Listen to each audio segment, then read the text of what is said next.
Man, I never imagined I'd be one of those guys spilling his guts on Reddit, but here I am.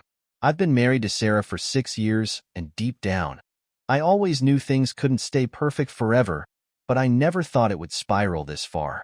Honestly, the last couple of years have been a nightmare. Let me be clear about one thing. The first thing to disappear was trust. It's strange because, at the beginning, everything seemed perfectly fine. Sure, we had our disagreements, but who doesn't? We even talked about having kids someday, buying a house, basically the whole settling down package. But that was before Sarah's mom decided to remarry. That's when Megan reappeared in our lives. Let me give you some context. A few years back, Sarah's mom married a guy, and with him came Megan, the new stepsister. Now, Megan wasn't just some random person who walked into our lives. She and Sarah actually went to high school together. And let me tell you, they absolutely couldn't stand each other back then. Sarah used to complain about Megan all the time, calling her manipulative and sneaky, saying she was always in competition with her. Apparently, Megan was the type of person who would smile at you one minute and then do everything she could to undermine you the next. Sarah used to say it was always a competition. Grades, boys, friends, you name it. To be honest, I thought it was just typical high school drama. You know how it is with teenage girls. They can be brutal with each other. I didn't think much of it when we started seeing Megan around. She came by often, mostly to visit her mom. But of course, Sarah couldn't stand it. Every time Megan showed up, Sarah would get all defensive and weird. At first, I didn't get what the issue was. Megan seemed fine to me. She was friendly, maybe a little too blunt at times, but nothing that seemed out of the ordinary. I even got along with her, which, looking back, turned out to be the real problem. Yeah, Megan would make some flirty comments here and there. I'll admit it wasn't anything major, just a few playful remarks or smiles. She was attractive, I won't deny that, but I never took it seriously. It was just harmless banter. But for Sarah, it was like every little thing Megan did was a direct attack on her. And as time passed, that jealousy turned into something much worse. I'd catch Sarah glaring at me if I so much as looked in Megan's direction. The arguments, man, they were endless. Sarah would accuse me of paying too much attention to Megan or acting too friendly with her. Every time Megan came over, it felt like Sarah and I were bound to fight once she left. It didn't help that Megan didn't exactly hold back. She knew how to push Sarah's buttons, and sometimes, I'm sure she did it on purpose. I remember one time when Sarah was so furious after Megan came over for dinner that she actually smashed a glass in front of me. She was yelling about how I couldn't stop staring at Megan and how I clearly thought she was prettier than Sarah. I tried to calm her down, but it was pointless. No matter what I said, the argument always came back to Megan. I should have seen it sooner. Sarah had always had a competitive streak with Megan, even before all of this. She used to tell me stories about how she would make Megan look stupid in front of their friends in school. I guess that rivalry never really went away. It just got worse. At some point, I started dreading Megan's visits. I knew what was coming. More accusations, more fights. Sarah couldn't let it go, and I was honestly getting fed up with it. I found myself avoiding any conversation with Megan whenever she was around, just to keep Sarah from losing it. But of course, that didn't work either. Sarah would accuse me of acting distant or strange when Megan was there, like I was hiding something. It felt like there was no winning. Looking back now, I see how messed up it all was. Sarah's jealousy wasn't just about Megan. It was about control. She needed to be the one in charge, the one who had my undivided attention all the time. And Megan being around messed with her head. To Sarah, Megan was a threat, and I was caught in the middle of this twisted competition. What really sucked was that Sarah wasn't just jealous.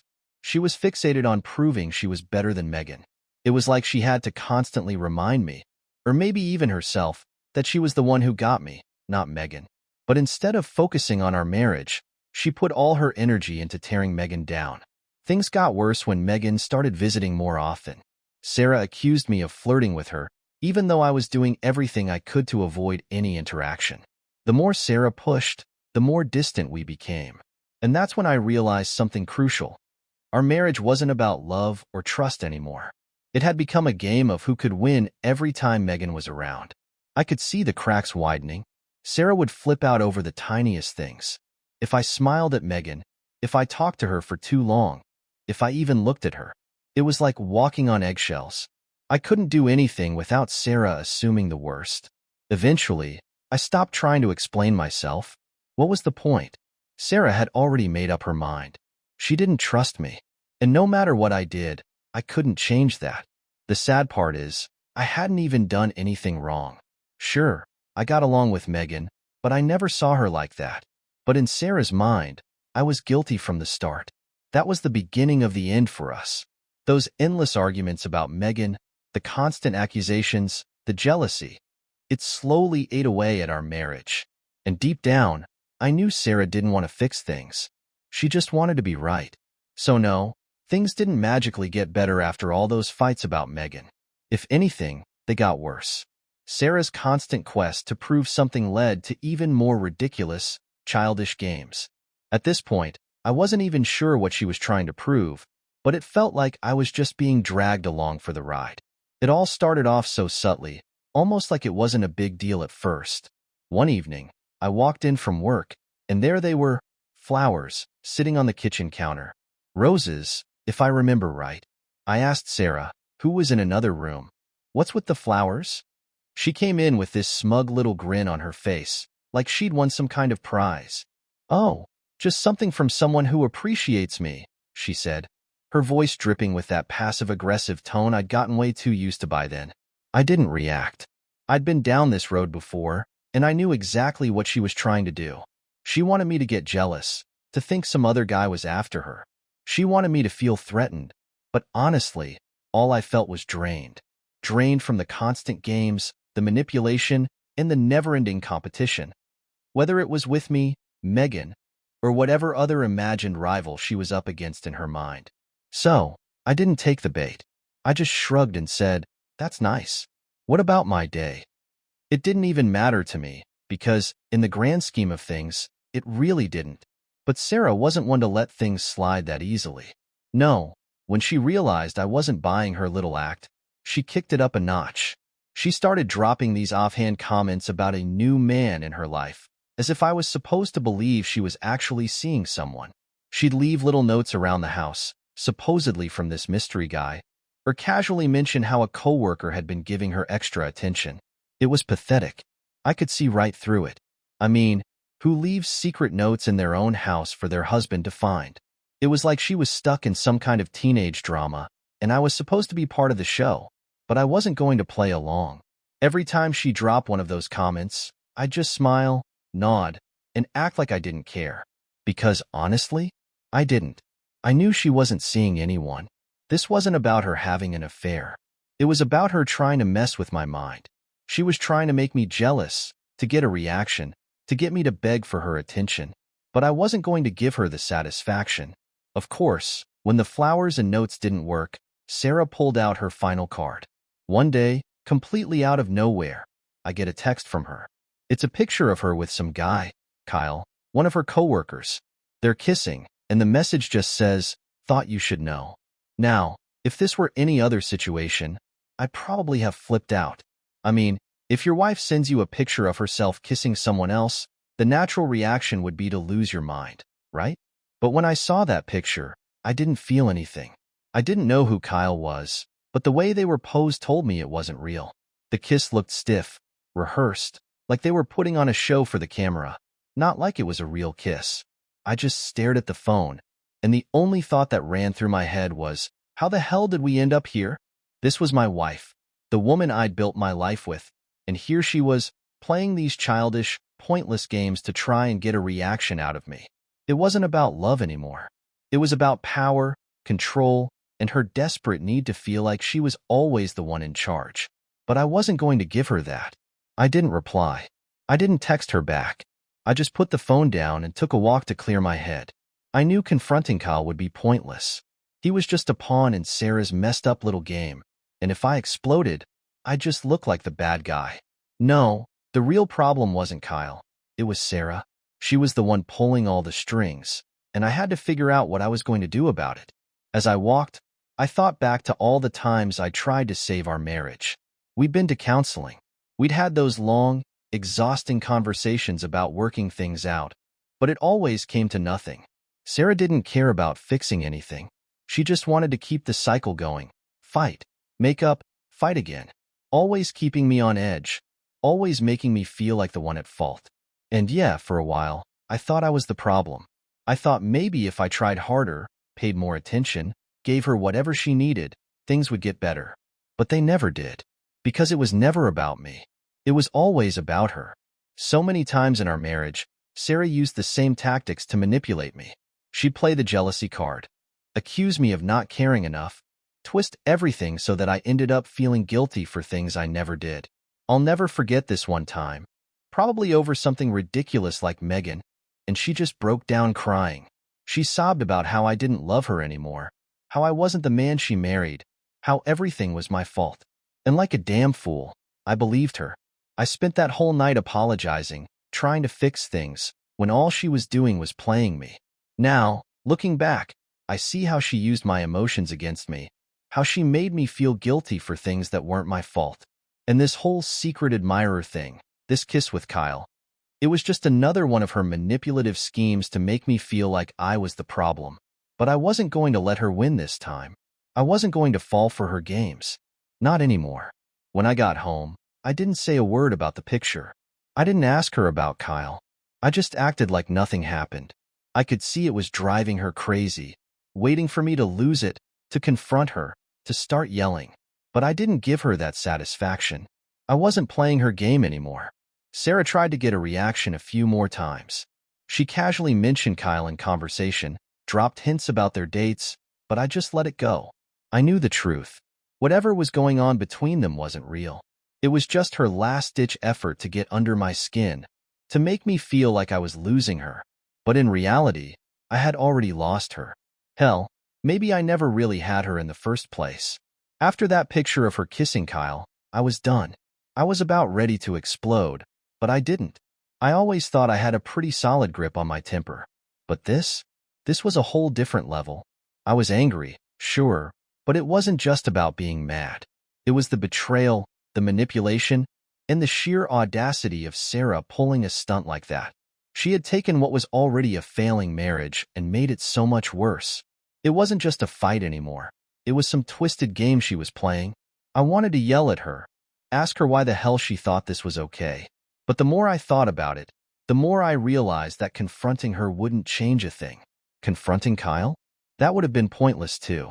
It wasn't hard to figure out that he had no clue what he was getting himself into. I didn't know the guy, but from what I'd heard, he was just a regular guy. Harmless, just trying to get by. If anything, Kyle was another pawn in Sarah's game. The real issue wasn't him. It was Sarah, and by now, I'd learned not to play into her hands. So instead of flipping out like I wanted to, I did something I didn't expect. I called Megan. Yeah, you heard me right, Megan. But at that point, I was desperate, and I needed someone to talk to who wasn't going to throw some marriage advice at me. Megan was the only person who knew Sarah for who she really was. Manipulative, controlling, and cruel when it suited her. I figured if anyone understood what I was going through, it'd be her. So I picked up the phone. No pleasantries, no small talk. I just went straight to the point. Megan, I need to talk. Sarah pulled something serious this time. It didn't take long for her to respond. Come over. I'm free. 20 minutes later, I was sitting on her couch, my hands shaking from frustration as I spilled it all, everything. The flowers, the fake notes, the picture of Sarah kissing Kyle. And you know what? Megan didn't even seem surprised. In fact, she almost looked amused. She leaned back in her chair like it was all some kind of joke. I'm not shocked, she said. Sarah has always been like this. She's just better at hiding it from most people. The way she said it sent a chill down my spine. It was like she had been expecting this moment all along. I was waiting for her to show some sympathy, to say something to make me feel better. But instead, she hit me with something that hit me like a ton of bricks. You should sleep with me, she said, completely calm, without skipping a beat. At first, I thought she was joking. I even laughed, thinking she was trying to lighten the mood. But when I saw the expression on her face, calm, serious, dead serious, I realized she wasn't playing around. Wait, what? I stammered, unsure if I'd heard her right. She smiled like it was the most logical thing in the world. You heard me. If Sarah wants to play these games, why not give her a taste of her own medicine? She cheats on you with Kyle. You sleep with me. Fair's fair, right? I was stunned. Sure, Megan had always been a little flirtatious, but this was something else entirely. My mind was racing. I couldn't believe what she was suggesting. But at the same time, there was a part of me, this dark, vengeful part, that wanted to take her up on the offer. It would have been so easy. Too easy, really. But I knew I couldn't do it. No, I said, shaking my head. I can't. That's not who I am. Megan didn't flinch. She just shrugged, almost like she didn't care either way. But her eyes told a different story. She wasn't surprised by my refusal. If anything, maybe she'd expected it. Hell, maybe she suggested it just to see how far I was willing to go. But as we talked more, it became clear that Megan wasn't just some innocent bystander in all of this. She had her own reasons, her own motives. She'd been holding a grudge against Sarah for years, since high school, actually, and now, she was more than happy to see Sarah's life fall apart.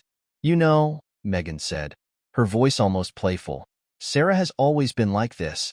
Even back in school, she'd do everything she could to make my life hell. Spread rumors, embarrass me in front of people, always make sure I was in her shadow. She needed to be on top. She needed to feel like she was winning. It's pathetic, really. I nodded. I knew Sarah had issues with Megan, but hearing it from her side of things was eye-opening. Megan had been waiting for this moment, waiting for a chance to get back at Sarah, and I just handed her the perfect opportunity. I won't lie, Megan continued, her voice dropping to almost a whisper. I've always been a little attracted to you, Ethan. Any idea of getting back at Sarah? Doesn't sound too bad, does it? I didn't know how to respond. Here was Megan, someone who had been a part of my life for years, suddenly offering herself to me as some kind of twisted revenge prize. But I couldn't do it. No matter how much I hated Sarah for what she'd done, sleeping with Megan wasn't something I could ever come back from. I appreciate you being honest with me, I said after a long pause. But this isn't the answer. Megan looked at me for a long moment, her eyes searching mine for something. Maybe weakness, maybe desperation. When she realized I wasn't going to budge, she sighed, leaning back. Suit yourself, she said again. But this time, there was a hint of disappointment in her voice. I knew then that Megan wasn't offering me revenge for my sake. She was using me to settle her own scores with Sarah. This wasn't about me, it was about her. And I wasn't going to be her pawn in some twisted sibling rivalry. Still, that conversation stuck with me. The way Megan talked about Sarah, the way she casually suggested I betray my wife, just like she had been betrayed. It made me realize just how messed up this whole situation was. This wasn't just a marriage falling apart. This was something much darker, something rooted in years of resentment and bitterness. As I left Megan's place that night, I couldn't shake the feeling that something had changed. Maybe it was the way she looked at me, or maybe it was the realization that my marriage wasn't just broken. It was beyond saving. Whatever it was, I knew that nothing would ever be the same again. I'd always prided myself on being the bigger person, on holding on to my principles, even when everything around me was falling apart. But now, I was starting to question whether those principles were worth anything. What good were they when everyone around me was playing by their own rules? As I walked home that night, I couldn't help but think about what Megan had said. Was revenge the answer? Would sleeping with her make me feel better? Or would it just make everything worse? One thing was clear, though. Sarah had crossed a line, and there was no going back. And while I didn't take Megan up on her offer, the seed of revenge had been planted. Whether I liked it or not, it was only a matter of time before it grew. When I got home after talking to Megan, I knew I had no choice. The time had come. I couldn't avoid it anymore. I had to face Sarah and find out if she even understood the depth of what she'd done, or if she was so far gone that she didn't care anymore. The air in the house felt suffocating, heavy with unspoken tension. And there she was, stretched out on the couch, scrolling through her phone like nothing had changed. She didn't even acknowledge my presence as I walked in. I stood there for a moment, trying to gather my thoughts. We need to talk, I said, my voice betraying more emotion than I'd intended. I didn't know how to start this conversation, but I couldn't keep pretending like everything was fine. Sarah didn't even look up. What now, Ethan? She asked, completely uninterested. I took a deep breath, fighting to keep my voice steady. Do you have any idea what you've done? The damage you've caused? Do you even care? Finally, she glanced up at me, but her expression was distant, like she was already over this conversation. Hurt you? You're the one who's ruined everything. You're the one who's made my life a living hell. Her words hit me like a punch to the gut. I stood there, frozen for a second, trying to process what she had just said. Wait, what? You seriously think this is my fault? She didn't even flinch. Of course it's your fault. You trapped me here. I'm stuck in this miserable life, Ethan. Don't act like you don't know that. I could feel my anger flaring, but I tried to keep my cool. This life? We built this together, Sarah. I thought we were happy. What happened? She shot back with a laugh, empty and bitter. What happened? I woke up. I realized I was wasting my time with you. I've been stuck in this dead-end marriage for years. I deserve more than this, Ethan. Her words were cold, and I could hardly recognize the woman standing before me. The woman I had married, the woman I once loved.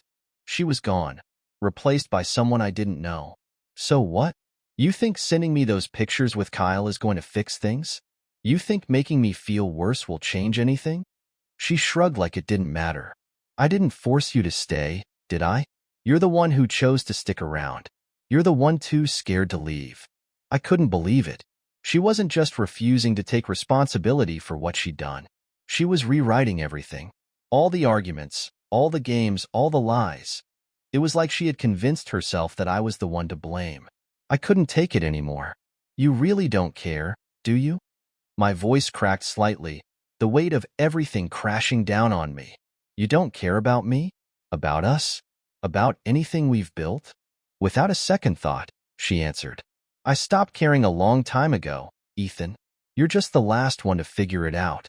It felt like the final nail in the coffin. The hope I'd been holding on to, hoping maybe we could fix things, was completely gone. She didn't care. She never had.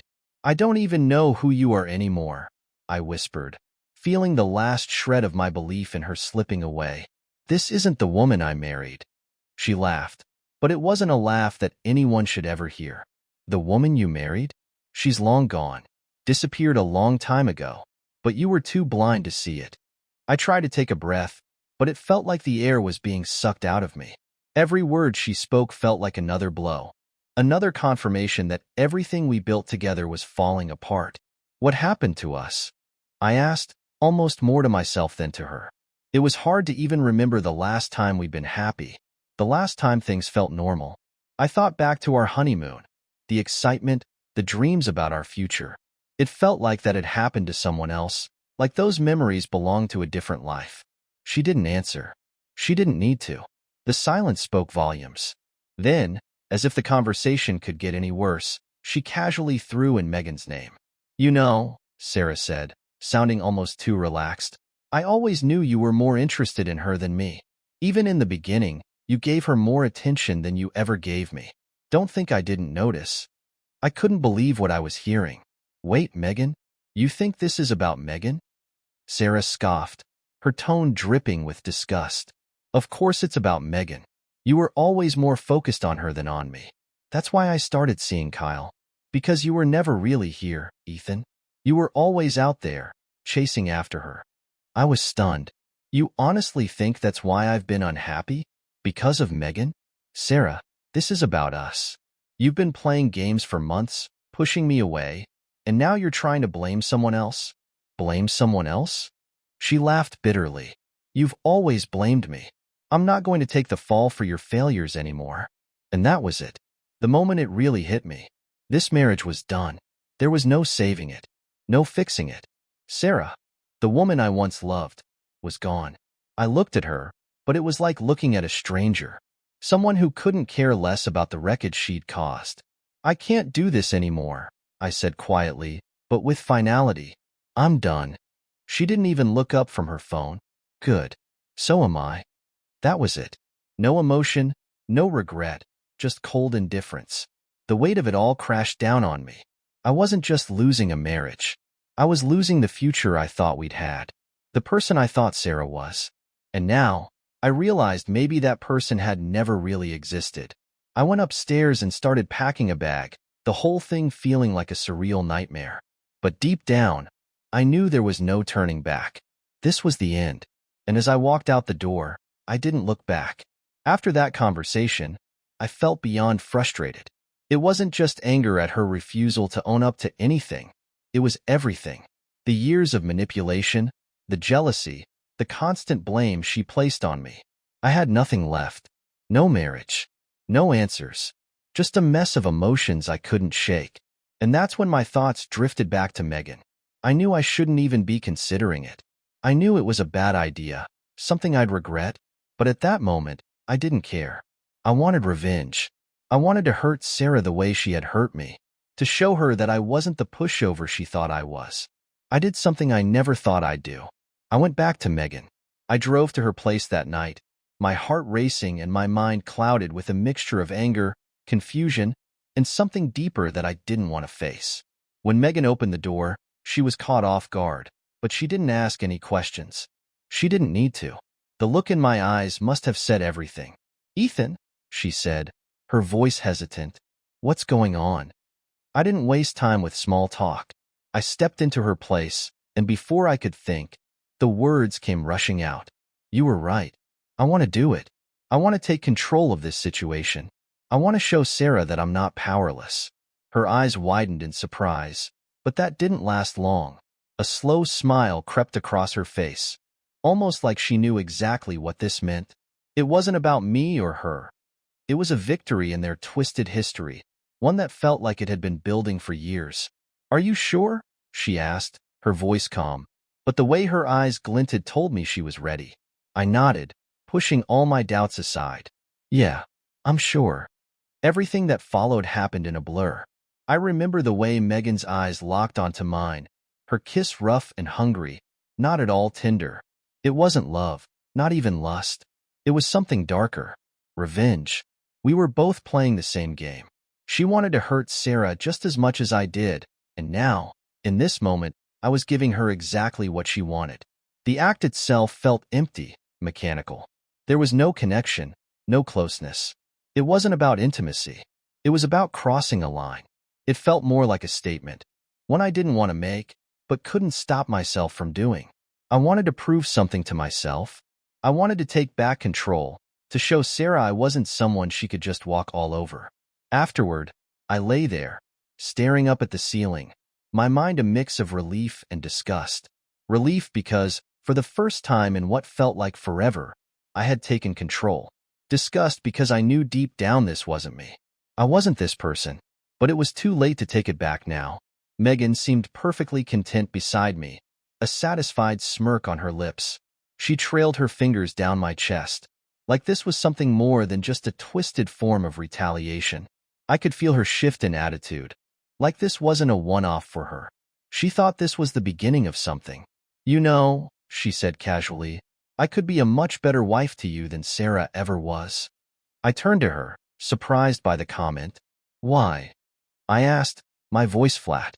She smiled again, her gaze never leaving mine. "I'm serious. Sarah never appreciated you. She never truly cared about you. Not the way I do. You deserve someone who sees you, Ethan. Someone who actually gets you." I didn't know how to respond. The words made me uncomfortable. This wasn't what I came for. I didn't come here to start a relationship with Sarah's stepsister. I came here for revenge. But Megan clearly had other plans. "We could be good together," she continued, her tone softening. "We're both free now. We both want the same things." I shook my head and sat up, pulling away from her. "Megan, no, this isn't what I want." She looked taken aback, confused. "What do you mean?" I rubbed my face, trying to clear my thoughts. "I don't know what I thought this would be, but it's a mess. All of this. I'm not looking for a relationship right now. I don't even know what I'm doing." Her face dropped slightly, but she recovered quickly, sitting up beside me. "Ethan, I get it. I do. But you can't tell me you don't feel better now. You got back at Sarah. You took control of your life. Isn't that what you wanted?" I didn't have an answer for her. Part of me did feel like I had taken some kind of control, Like I had finally done something to get back at Sarah for all the years of manipulation and games. But another part of me felt empty, like I had crossed a line I couldn't uncross. I don't know, I admitted quietly, my voice hoarse. I don't know. Megan reached out, her fingers lightly grazing my arm. Ethan, it's okay. You don't have to have it all figured out. But you deserve happiness. You deserve more than what Sarah ever gave you. I nodded, but my mind was somewhere else. I wasn't listening to her. I was still trying to process everything that had happened. I stood up, grabbing my clothes, feeling the weight of what I'd just done. The weight of the choice I had made. I need to go, I muttered. Megan's eyes softened, but there was still a hint of disappointment. If you need anything, you know where to find me. I didn't respond. I couldn't. I just walked out, my mind reeling. As I drove back home, I felt a strange, unfamiliar sense of relief, like I had finally done something to reclaim control. But there was also something else, something darker, a sense of guilt, a whisper of regret. Was this really what I wanted? Had this decision truly made things better? Or had I just made everything worse? As I pulled into the driveway, I knew one thing for sure. There was no going back. I had set something in motion, and I didn't know where it would lead. After that night with Megan, I felt something. It wasn't the relief of a job well done. It wasn't satisfaction. It was more like the feeling you get after you've dropped something heavy you didn't want to carry any longer. I didn't feel proud. I didn't feel like I had one. But I did feel like I had regained a small piece of control. It was messy. It was wrong. But after everything Sarah had done, I felt like I deserved some kind of victory, however small. But deep down, I knew I hadn't fixed anything. I hadn't solved the real issue. There was no future with Megan. There couldn't be. This was never about her. It had always been about Sarah. And after everything Sarah had done, her lies, her games, her refusal to take responsibility, I knew what I had to do. I had to end it. I couldn't keep living in this toxic mess. I couldn't keep pretending that things were okay. I had to tell Sarah the truth. About everything. No more lies. No more secrets. The next morning, I walked into the kitchen where Sarah sat, sipping her coffee like nothing had changed. The tension between us was always there, but today, it felt different. Today, it felt like the end. We need to talk, I said, my voice steady but my heart pounding. She glanced up, narrowing her eyes. What now? I took a deep breath, knowing it was going to be ugly. I slept with Megan. For a moment, there was nothing but silence. Sarah froze, her coffee cup halfway to her lips. I saw the disbelief in her eyes, and I could almost hear her trying to process what I had just said. Slowly, her face morphed from shock to fury. You what? She finally spat, her voice trembling with rage. I slept with Megan, I repeated, my voice calm, though I felt anything but. After everything you've done, after all the games, I did it. Sarah shot up from her chair so quickly that it toppled behind her, crashing loudly against the floor. Her face was flushed with anger, her hands trembling at her sides. You disgusting, pathetic piece of shit, she shrieked. You slept with her? My stepsister? The one person I've always despised. I could see her fists balling up, her whole body shaking with fury. Her rage was all-consuming, aimed squarely at me. But for the first time, I didn't feel guilty. I didn't feel like the villain. I just felt empty. Done. You did this to get back at me, didn't you? She screamed, her voice cracking. You slept with her just to hurt me. How could you do something so vile? I didn't sugarcoat it. Yes, Sarah, it was revenge. I'm not proud of it, but after everything you've done, I reached my breaking point. Her eyes burned with pure malice. You're a monster, she hissed. How could you do this to me? After everything, my entire life with you. I should have known you'd betray me like this. That was the tipping point for me. My obsession with Megan? Are you kidding me? You're the one who turned our life into a circus, Sarah. You were the one who played games, tried to make me jealous. You're the one who pushed me away. You were the one who started seeing Kyle. I tried to fix things, but you didn't care. You just wanted to be right, and you destroyed everything. For a moment, Sarah just stared at me, her expression frozen in shock. The weight of my words seemed to hit her all at once. But before I could get the satisfaction of her admitting anything, she quickly switched tactics, growing defensive again. I only saw Kyle because of how you treated me. You made me feel invisible, Ethan, like I was nothing to you. Like Megan was always first. You never cared about me. I couldn't help but laugh, bitterly. That's a load of crap. You've been manipulating me for years, using every possible trick to make me feel guilty, to control me. You've been playing me from day one, and now you're pretending to be the victim? Her face contorted with rage, and for a split second, I honestly thought she might hit me. But instead, she stepped back, her voice shaking with anger. I'm filing for divorce, she spat. You're a monster. I can't stay married to someone like you. I barely reacted. Fine, do it. But don't you dare try to blame all of this on me. You're just as much to blame. You've destroyed everything, Sarah. Sarah glared at me, her breath coming in quick, shallow gasps. I could see the hurt in her eyes, but under that, I saw something else. The flickering of understanding. She knew she had pushed me this far. She had manipulated, tested, and prodded me for so long that this moment was inevitable. With one last look of utter disgust, she stormed out of the room, slamming the door behind her. The sound echoed through the house, but it didn't affect me. It was like a weight had been lifted. I felt an odd sense of freedom, something I hadn't felt in years. A week later, Sarah filed for divorce. She went straight into damage control, trying to paint herself as the wrong party, the victim in this mess. But I didn't care anymore. Let her say whatever she needed to. I knew the truth. And deep down, so did she. She had lost more than just me. She had lost Megan, too. In the end, all of this was on her. She had no one to blame but herself. As for me, I started to pick up the pieces of my life. It wasn't easy. I won't lie, there were moments when I questioned my decisions. When I wondered if I had gone too far with Megan. But in the end, I knew I had done what I needed to do. It wasn't about the sex. It wasn't about revenge for the sake of revenge. It was about reclaiming my life, about taking control of a situation that had spiraled out of my hands for too long. I'm not proud of every choice I made, but I'm not ashamed either. I did what I had to do to survive, to get out of a toxic marriage that had drained me for years. Now, I'm focused on my future. I'm free from the constant lies, the jealousy, the manipulation, and the endless battles. It's going to take time, but for the first time in a long while, I feel like I'm heading in the right direction. The next time I get into a relationship, it will be with someone who respects me, someone who values trust, not games. The past is behind me, and I'm finally ready to move on.